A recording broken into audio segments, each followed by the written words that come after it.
करोड़ करने GST amnesty scheme, अफ्रीकी क्षेत्र में निर्यात बढ़ाने के लिए विशेष केंद्र सरकार की ओर से विशेष प्रोत्साहन योजना समेत कई अहम सुझाव 40 की ओर से केंद्र सरकार को बजट के लिए दिए गए हैं। हर बार की तरह इस बार कौन से सुझाव बजट में शामिल होने की उम्मीद है, इसको लेकर हमारे संवाददाता अक्षय जायसवाल की रिपोर्ट आपको दिखाते हैं। केंद्रीय बजट पेश होने जा रहा है। कुछ ही समय बाद ये बजट पेश होगा। हमारे साथ 40 के कुछ मेंबर मौजूद है, उनसे खास बातचीत करेंगे। आखिरकार क्या उम्मीद है और क्या हो सकता है राजस्थान में और देश भर में।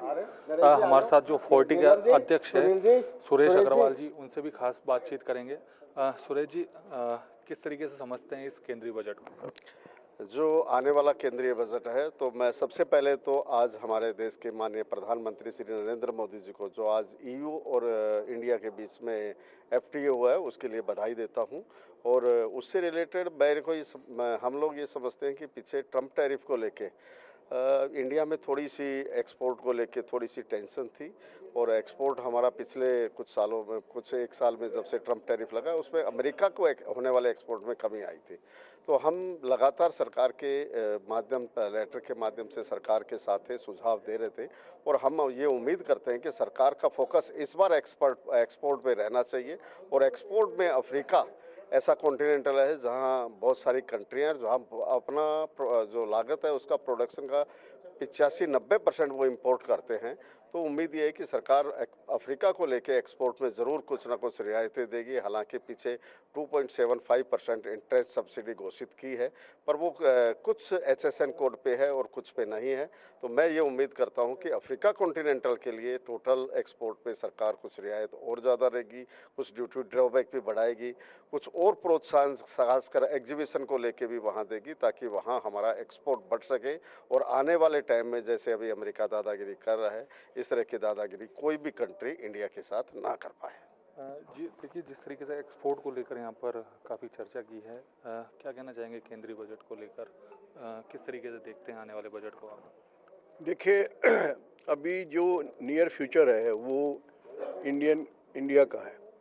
ऐसे समय में जो सितंबर तक जो सेमीकंडक्टर की, इलेक्ट्रॉनिक्स की, इलेक्ट्रिकल्स की, कंपोनेंट्स की जो स्कीम थी, जो सितंबर में बंद हो गई, वो कम से कम 1 साल और जो है उसको बढ़ाना चाहिए, ताकि और नई नई इंडस्ट्री आए।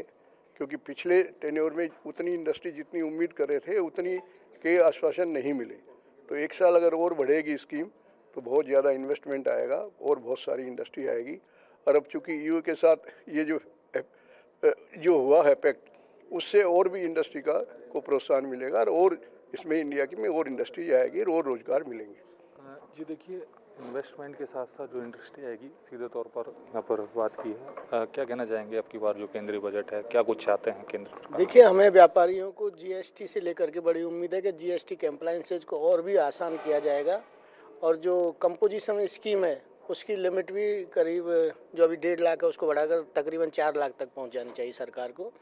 इसके अतिरिक्त एजुकेशन सेक्टर में भी जीएसटी जो प्रभावी रूप से कई मायनों में इन्होंने दिया, उससे राहत देनी चाहिए एजुकेशन सेक्टर को, ताकि एजुकेशन क्षेत्र में विकास हो सके।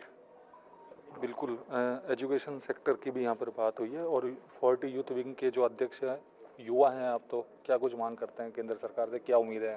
देखिए, आपके चैनल के माध्यम से बताना चाहता हूँ, पिछली बार भी निर्मला सीतारमण जी ने व्यापारियों के लिए, यूथ के लिए, महिलाओं के लिए, उद्यमियों के लिए, किसानों के लिए बहुत अच्छा बजट दिया था। इस बार भी, लेकिन क्या होता है कि जब देते हैं ना तो फिर और ज़्यादा मांग और आशा बन जाती है। तो इस बार भी हम आशा करते हैं कि इस बार भी बहुत अच्छा बजट आएगा, जिससे कि सभी को एक कहीं ना कहीं खुशी होगी। एक युवाओं के लिए स्पेशल पैकेजिंग स्कीम की हम एक्सपेक्टेशन करते हैं कि निर्मला सीतारमण जी, जो यूथ बाहर जा रहा है, ब्रेन जो ड्रॉमिंग हो रही है, ब्रेन स्टॉपिंग हो रही है, उनके लिए यहीं पे ही एक उनको जो व्यापारी बनाने के लिए स्पेस टेक, AI टेक्नोलॉजी और ये सब चीज़ों में उनके लिए एक स्पेशल पैकेज की हम सोचते हैं कि घोषणा की जाएगी कि कोई भी जो भारत का युवा यहाँ पे अगर काम करेगा तो उसको उसमें रियायत मिलेगी। दूसरा एक हमारा एक मुद्दा ये है कि जो 1.5 करोड़ की जो स्कीम है उसको बढ़ाना चाहिए, कंपोजिशन स्कीम को। और ये जो नया यूरोप के साथ अभी जो ट्रेड डील हुआ है, एग्रीमेंट साइन हुआ है, उस पर भी कहीं ना कहीं युवाओं की एक भागीदारी उनको सुनिश्चित करनी चाहिए। बिल्कुल, देखिए, युवाओं के ऊपर जो बात की थी इन्होंने, सही कहा कि एजुकेशन में फ़ायदा होना चाहिए देश भर के युवाओं को। किस तरीके से देखते हैं, आकर्षक रहने वाला है? देखो, मैं आपके माध्यम से कहना चाहता हूँ कि इनकम टैक्स में गवर्नमेंट ने 7 लाख से 12 लाख किया है। ये एक स्वागत योग्य कदम है, लेकिन इसके पीछे जो पुराना जो इनका सिस्टम चल रहा है उसको ख़त्म कर देना चाहिए, क्योंकि जब अपन नया सिस्टम 12 लाख का स्लैब ले आए तो उसमें अब पुराने सिस्टम की ज़रूरत नहीं है, क्योंकि आदमी परेशान हो जाता है कि वो इसमें डाले या उसमें अपने रिटर्न को भरे। सेकंड पॉइंट आता है कि इसमें जो कपल्स का जो अभी चल रहा है कि भाई अपन दोनों को कंबाइंड करके रिटर्न का करें, वो बहुत अच्छा वो रहेगा, जिससे कि लोगों को अपना रिटर्न भरने में बहुत ईजी रहेगा और टैक्स से कहीं ना कहीं थोड़ा बहुत उनको फ़ायदा होगा। तीसरा पॉइंट आता है इनकम टैक्स में जो छोटे स्लैब जो है, जीएसटी के भी जो स्लैब है, जैसे वो 40 लाख का है एमएसएमई में, उसको भी हमें बढ़ाना चाहिए। जब हमने इनकम टैक्स का 7 लाख से 12 लाख किया है, तो जीएसटी में भी 40 लाख वाले जो छोटे व्यापारी हैं उनको भी हमें 1 करोड़ तक उसको करना चाहिए। और लास्ट वो मैं ये कहना चाहूँगा कि जो कंप्लाइंस होती है उनको थोड़ा स्मूथ करें, जिससे कि व्यापारी वर्ग परेशान नहीं हो। तो ऐसा हम उम्मीद करते हैं कि इन सब चीज़ों पे थोड़ा सा फोकस रहेगा तो निश्चित ही कि अपने व्यापारी को कुछ ज़्यादा सुविधा होगी। महिलाओं को भी काफ़ी उम्मीद रहती है बजट से, और एक महिला जो 40 विंग की मेंबर है उनसे भी बातचीत करेंगे। कितना आकर्षक रहने वाला है, क्या उम्मीदें हैं?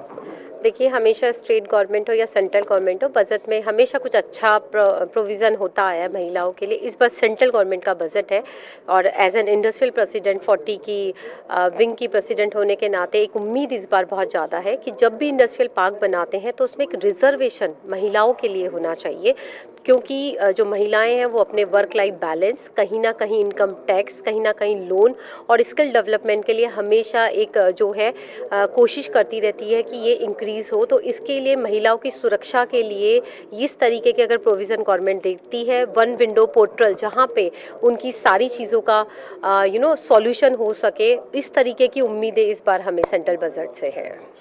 यानी कि महिलाएं चाहती हैं कि कुछ ना कुछ खास हो, क्योंकि महिलाओं को तो उम्मीद रहती है।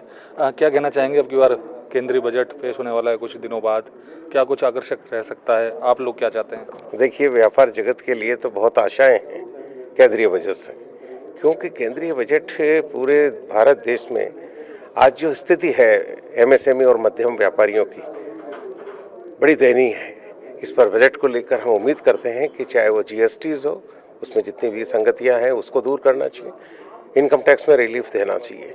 साथ ही एक राजस्थान जी डबल इंजन सरकार जब सेंट्रल गवर्नमेंट और स्टेट गवर्नमेंट दोनों चल रही है, तो उम्मीदें लेके हम चल रहे हैं कि ऐसी कोई घोषणाएं राजस्थान के लिए विशेष तौर पर होनी चाहिए, क्योंकि हम देखते हैं कि जितना औद्योगिक हमारी जो इंडस्ट्रीज़ है उसको डेवलपमेंट कैसे हो, वहाँ का विकास कैसे हो, वहाँ पर हमें सब्सिडीज़ और कैसे मिले जिससे कि नए उद्योग लग सकें। हम उम्मीद करते हैं कि इस बार विशेष पैकेज राजस्थान के लिए कहीं न कहीं इस बार बजट में देखने को मिलेगा और उसकी आशाएं करते हैं कि जो व्यापारी जो त्रस्त हैं निश्चित तौर पर उम्मीद लेके चल रहे हैं कि उन्हें कहीं न कहीं राहत मिलेगी। ये थे हमारे साथ देश भर के बड़े व्यापारी। सीधे तौर पर केंद्रीय बजट से काफ़ी उम्मीदें हैं और मान सकते हैं कि इस बार जो बजट है काफ़ी अनुरूप होगा आम जनता के। मेरे सहयोगी तनुष शर्मा के साथ अक्षय जायसवाल, इंडिया न्यूज़ जयपुर।